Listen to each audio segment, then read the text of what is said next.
Assalamualaikum warahmatullahi wabarakatuh. Selamat malam hadirin sekalian. Mungkin saudara-saudari sekalian tahu ya apa itu logika? Tahu dong pasti. Jadi logika itu salah satu cabang filsafat. Nah, di logika ini ada yang namanya sesat pikir. Ini nih yang jadi topik pembahasan kita pada malam hari ini, yaitu sesat pikir atau falasi. Saat ini sudah join bersama kita narasumber pada malam hari ini. Halo Kak Ririn, sudah ada dalam room? Ya, sudah Kak. Baik, kalau begitu kita langsung mulai saja ya talkshow kita pada malam hari ini. Saya persilahkan Kak Ririn untuk mengambil alih. Baik, terima kasih atas kesempatannya. Kita langsung saja ya. Seperti yang disampaikan Kak Nabila tadi, bahwa logika merupakan salah satu cabang filsafat.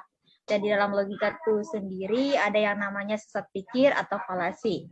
Mungkin hadirin sekalian penasaran apa sih sesat pikir itu? Jadi sesat pikir atau falasi adalah proses penalaran atau argumentasi yang sebenarnya tidak logis, salah arah atau menyesatkan, disebabkan karena pemaksaan prinsip-prinsip logika tanpa memperhatikan relevansinya. Sesat pikir terjadi karena kekeliruan menalar atau berargumen dan keyakinan yang salah walau kurang data. Yang namanya sesat itu pasti tidak benar atau salah. Nah, sama dengan sesat pikir ini. Jadi, sesat pikir ini yaitu argumen yang salah. Sesat pikir ini punya 3 karakteristik. Yang pertama itu ada kesalahan logika berpikir. Yang kedua ada dalam argumen. Dan yang terakhir itu ada kesan menipu. Nah, setelah mengetahui apa itu sesat pikir dan apa saja karakteristiknya, ternyata sesat pikir banyak macamnya loh. Ada yang tahu apa saja sih macam-macam sesat pikir? Tidak. Kalau begitu, biar saya jelaskan secara singkat macam sesat pikir. Jadi, sesat pikir ini terbagi menjadi 10 macam. Saya akan menjelaskan hanya 5 diantaranya. Nah, 5 diantaranya lagi bisa ya Kak Nabila saya berikan peserta tugas ini untuk mencari dan menyimpulkan 5 sesat pikir yang belum saya jelaskan, lalu kemudian dikirim ke mail saya. Bisa Kak. Iya Kak, nanti saya kirim emailnya ke Kak Nabila bisa teruskan ke peserta. Saya mau kalian gunakan bahasa sendiri ya. Oke, kita lanjut. Macam-macam sesat pikir. Yang pertama itu generalisasi tergesa-gesa. Generalisasi yang tergesa-gesa adalah kesalahan di mana kesimpulan yang dicapai tidak secara logis dibenarkan oleh bukti yang cukup atau tidak bias. Yang kedua, silogisme 4 term.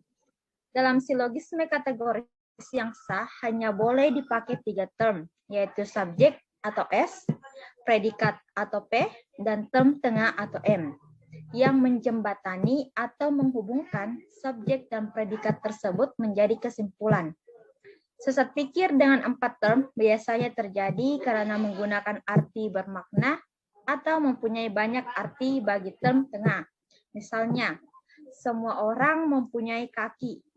Meja ini mempunyai kaki. Meja ini adalah orang. Kata kaki yang berfungsi sebagai term tengah atau M pada silogisme di atas bermakna ganda. Sehingga silogisme tersebut mengandung 4 term yaitu orang, mempunyai kaki atau organ tubuh manusia, meja, mempunyai kaki atau bagian dari benda mati.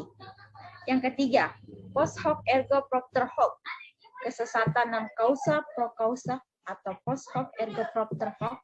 Ini adalah sesat pikir jenis yang terjadi ketika kekeliruan penarikan kesimpulan berdasarkan sebab akibat. Yang keempat, non sequitur. Sesat pikir non sequitur terjadi ketika argumen yang disampaikan seseorang benar, tapi kesimpulannya salah. Bisa juga terjadi ketika argumen dan kesimpulannya sama, tetapi keduanya tidak berhubungan dan tidak logis. Sesat pikir ini sering terjadi ketika debat adu argumen berjalan. Contohnya, si A berpendapat, rokok ini berbahaya, bisa menyebabkan kematian dan kanker. Dan si B berpendapat juga, orang-orang mati karena kanker. bahkan sebelum rokok ditemukan. Jadi, rokok tidak menyebabkan kanker. Argumen yang terakhir, argumen ad hominem, adalah jenis sesat pikir, yaitu upaya untuk menyerang kebenaran suatu klaim dengan menunjuk sifat negatif orang yang mendukung klaim tersebut. Contohnya, Carl Sagan adalah seorang pemakai ganja, maka karya-karyanya pasti ngawur. Contoh yang keduanya itu Jimi Hendrix meninggal karena overdosis, jadi musiknya jelek.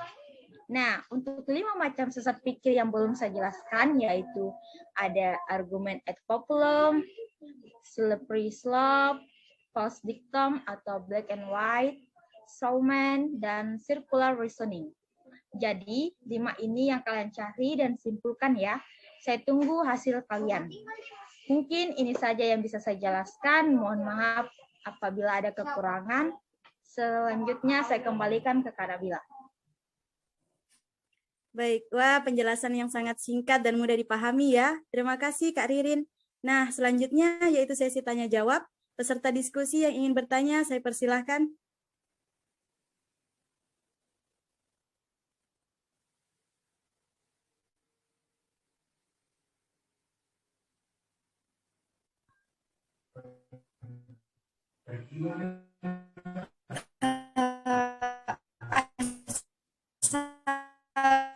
Assalamualaikum warahmatullahi wabarakatuh. Pertanyaan saya yaitu, mengapa sesat pikir 4 term merupakan pelanggaran terhadap hukum pembentukan silogisme kategoris?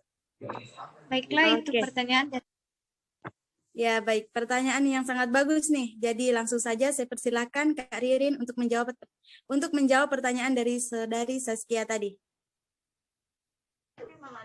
Oke. Kenapa sesat pikir 4 term merupakan pelanggaran? Itu ya pertanyaan tadi. Karena dasarnya bentuk sesat pikir yang terjadi dalam silogisme itu karena menggunakan 4 term atau lebih. Tetapi dalam silogisme kategoris yang sah hanya boleh dipakai 3 term, yaitu subjek atau P, SS, predikat atau P, dan term tengah atau M, yang menjembatani atau menghubungkan subjek dan predikat tersebut menjadi suatu kesimpulan. Sesat pikir dengan 4 term biasanya terjadi karena mempergunakan arti bermakna atau mempunyai banyak arti bagi term tengah. Baik, bagaimana Saudari Saskia? Sudah paham sama penjelasan yang diberikan oleh Kak Ririn?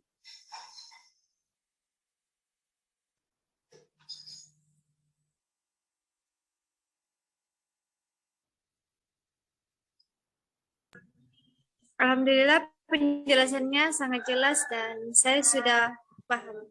Terima kasih. Baik. Baik, ada lagi yang mau bertanya? Saya, Kak. Oke, silakan.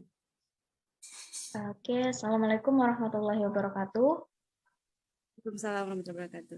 Perkenalkan, nama saya Fidarita Zamali. Jadi, saya mau bertanya, mengapa argumen dan kesimpulannya berbeda pada terjadinya sesat pikir non-sequitur? Terima kasih. Oke, langsung saja Kak Ririn bisa dijawab. Oke, baik. Karena memang dasarnya sesat pikir non-sequitur itu terjadi ketika argumen yang disampaikan seseorang benar, tapi kesimpulannya salah. Akan tetapi, bisa juga terjadi ketika argumen dan kesimpulannya sama, tetapi keduanya tidak berhubungan dan tidak logis. Dalam bahasa Latin, non-sequitur berarti tidak mengikuti. Ungkapan itu dipinjam ke dalam bahasa Inggris pada tahun 1500-an oleh orang-orang yang melakukan studi formal tentang logika. Bagi mereka itu berarti kesimpulan yang tidak mengikuti dari pernyataan yang mengarah ke sana. Tapi sekarang kita menggunakan non-sequitur untuk segala jenis pernyataan yang muncul tiba-tiba. Wah, keren banget jawabannya. Gimana nih penanya sekarang, sudah paham? Iya, Kak. Alhamdulillah udah paham. Terima kasih. Oke, baik. Jadi berhubung waktu kita terbatas, jadi kita akhiri talkshow kita pada malam hari ini. Terima kasih Kak Ririn sudah mau menyempatkan waktunya untuk memberikan pengetahuan baru ke kita semua. Semoga semuanya sehat selalu. Saya akhiri. Wassalamualaikum warahmatullahi wabarakatuh. Waalaikumsalam warahmatullahi wabarakatuh. Warahmatullahi wabarakatuh.